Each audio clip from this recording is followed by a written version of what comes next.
everyone, thanks for checking out our YouTube channel. I just wanted to show you an experiment we did recently on our A to B episode.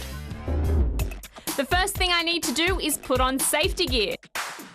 And if you're trying this at home, remember to get adult supervision.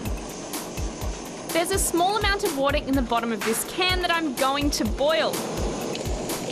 And now for the fun part.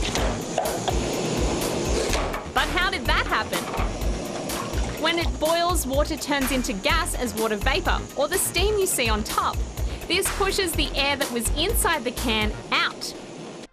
When the can slammed into the room temperature water, the water vapor turns suddenly back into liquid and takes up less space inside. The opening of the can is blocked by the water, so air isn't able to rush into the can to equalize the pressure.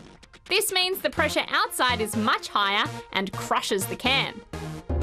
If you want to see the entire episode, then you can watch it at the link below.